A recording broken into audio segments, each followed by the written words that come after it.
CBSE Board, Class 11, History, Chapter 2, Part 25, Audio by Renee Matthew. Now the whole Islamic state was under the rule of the Buyids, then Fatimids, and of course Abbasid rule was dominating the whole place. Yes, so Abbasid was already there, and the new governing rule which was set up in all these places, they were giving more importance to the caliphate also, the caliphate reign, the caliphate style of ruling and everything. So within a century we can see that the capital of Abbasid Caliphate, which is Baghdad, reached around 1 million of population. That was the growth, population increasing.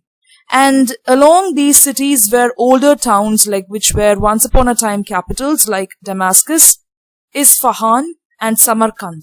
These three towns gained a lot of importance, and they also received a new lease of life. They had a new style of living, a new way of incorporating discipline into the life also. So these old cities also came into being.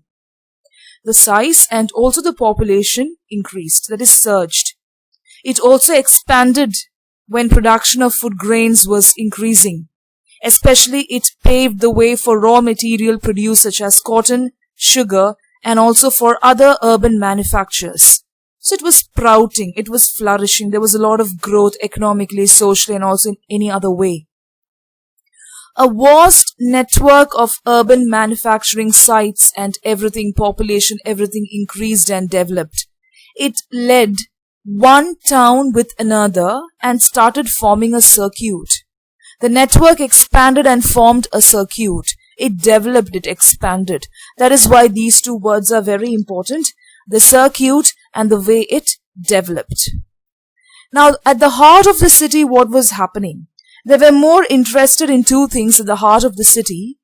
They built complexes. And you know that the population always springs up in huge complexes, radiating culture and economic power. Something very similar to the malls that we have today. Yes, the malls that we go for shopping, because you can see people from different culture and background and economic diversion spending their time there.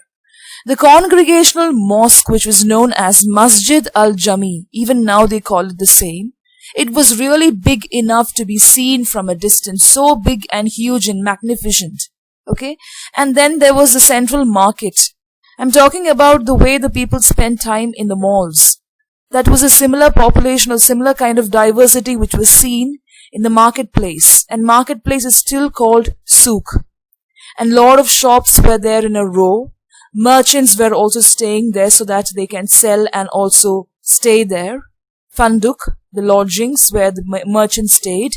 And of course the office of the money changer were also there inside the souk. It was a small place where people used to sell and gather a lot of things. So mosque is there, marketplace is there, everything was there.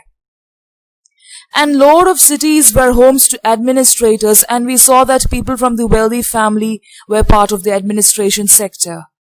And iron or eyes of the state were the administrators, the apple of the state. Apple of the eye you call it. And of course you have the scholars and merchants, they gave a lot of importance to scholarly things. So scholars, merchants, the name is Tujar.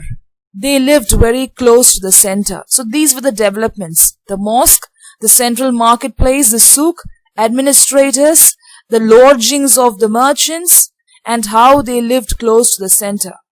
What about the ordinary citizens and soldiers? They had their own quarters, and we saw how the soldiers were encouraged with their service because they wanted many people to take care of the political side of the city, right? Because it was growing. And all these people, they had their quarters in the outer circle.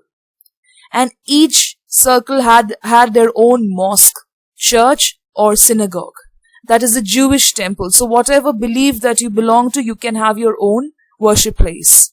There were subsidiary markets which are attached to these quarters where they can go and shop, like small markets where you can get all the basic amenities. Public bath was also there, which came from the Romans. Do you remember the public bath? And the name for that in the Islamic world was hammam. An important meeting place where people used to gather and they used to discuss a lot of things. And at the outskirts were the houses of the urban poor also. Apart from all these people, the ordinary wealthy citizens and soldiers, we had the urban poor, the people who were really poor. And they also had a market for green vegetables and fruits brought from the countryside. So they used to bring things from the countryside and sell it here. Caravan stations were also there where people used to move from one place to another with the caravans. And of course, unclean shops were also there, such as those dealing in tanning or butchering. So everything was found in the outskirts, very far away from where these people actually lived. So I hope you get an idea or a picture of what was happening, what happened in the heart of the city, the mosque, the marketplace. And when you talk about the marketplace, think of the two high prominent position people, administrators, the soldiers, and then what about the poor? Where did they live and what did they do? Beyond the city walls, that is beyond the outskirts. In the outskirts, we had butchering, we had tanning and all these unclean activities. So beyond the city walls were inns for people, small, very tiny places where people used to live, to rest also. Like when they travel from one place to another, they could actually take refuge in the inns to rest when the city gates were shut. And cemeteries were also there. When places were actually shut, they could take lodging in inns, and inns used to collect money, small lodges.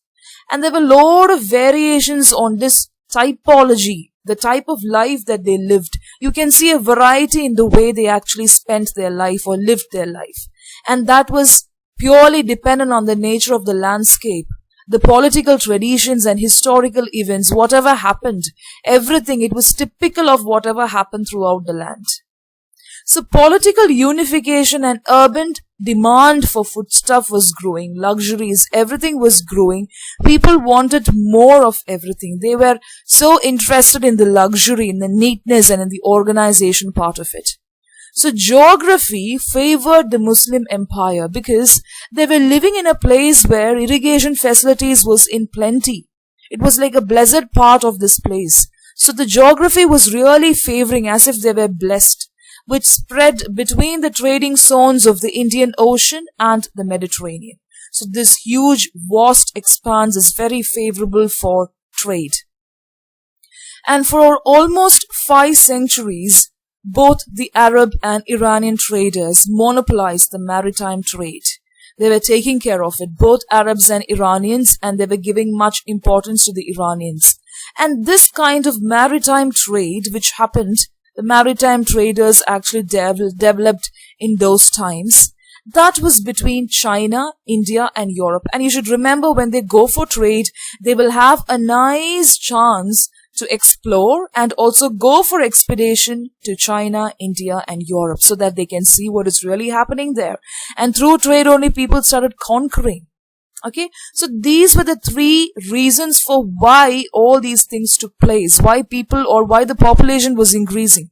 I told you just before that the population was really increasing in all these places. So these are the 3 reasons, and that is why the banner Y is given there. Okay, the 3 factors. Now what about the trade? I told trade took place between these places, and this place, this vast expanse is also very important. The trade passed through 2 major routes. Just now, I told about the Mediterranean Sea and the Indian Ocean, but mainly it happened in the Red Sea and the Persian Gulf. These 2 were the main channels through which trade took place. And lot of goods with high value, with high necessity, with luxurious capacity, all these goods were actually, they were suitable for only long distance trade, such as spices, textile, porcelain and gunpowder. All these things were shipped, or you can say traded, through this particular route. They were shipped from India and China. Of course, spices, textile, the costly things, everything was shipped from India and China to the Red Sea ports of Aden and Edab, and the Gulf ports of Siraf and Basra. These are 4 important places where trading was taking place, shipping was taking place of spices, textile, porcelain and gunpowder. And you can understand that India was already very good in selling spices, and it reached the Europe also, and that is how these people started invading India. Okay, the rich cultural heritage also attracted them, but apart from that, it was the trade through which they entered India and gained the access. So illustration is actually given in your textbook about not this particular thing. There was a great illustration given in your textbook. It is taken from Hariri, the 12th century manuscript. So already that picture is given in your textbook. I have put something else apart from what you can see in your textbook. The Maqamat assemblies, how they did or how they read the popular Arabic literature, all that is given there. How they used to tell stories of tricksters and his escapades. This was very popular in Arabic literature, where people used to go as, hooligans, or people who used to stop people and trick and take away all their riches, which taught people lessons when they read these stories. So these stories, even now you can read it through books, where in the mid of the night, when they travel through the forest, they'll be stopped and everything will be looted from them. So all these stories where they played tricks was very famous in Arabic literature, which was also borrowed, or which became a very important part in other literature as well. Okay, so Maqamat assemblies and how they lived, the culture and everything is put up here. Now the merchandise, what was so important about the trade, was carried overland in camel caravans to the warehouses. Okay, so they used camel a lot. It was carried to the warehouses. The name for warehouse is makhazin, origin of the word magazine, which has a similar collection of articles.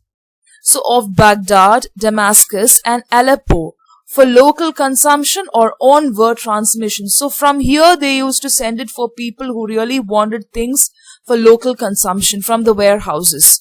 So they used to produce goods for local consumption and also for trade. So for both the purposes they had things. Whatever they used to use for the local needs were not transported via trade. So two different purposes, like how we have export quality and the other qualities that we consume locally.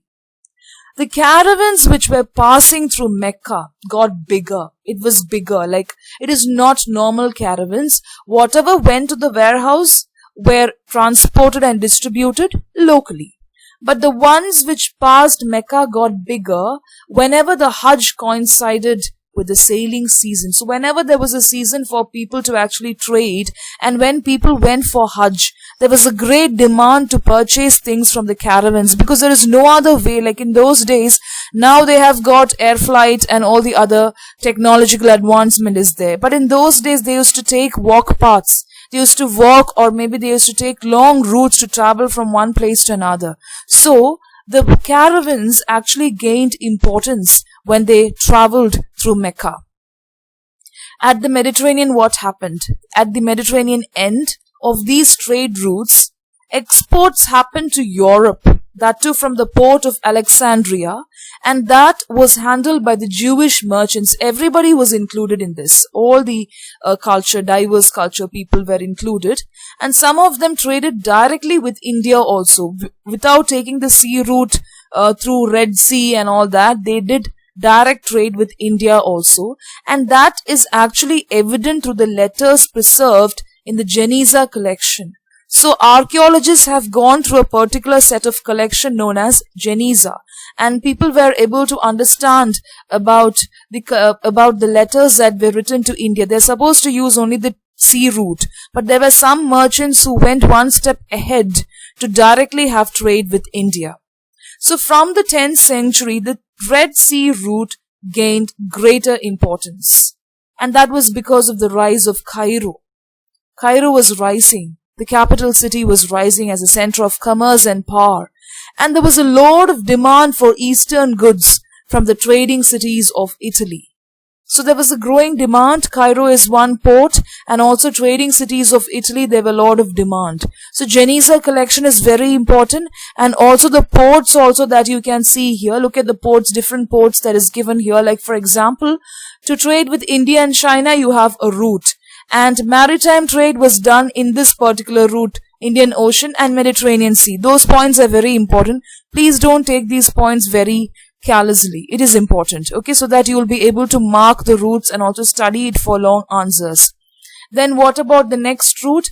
That is the caravans, the local needs is there. And then the Red Sea route, the importance of it and how it expanded Okay, the Cairo was also expanding as a main center of commerce and power. Now another source box is given in your textbook.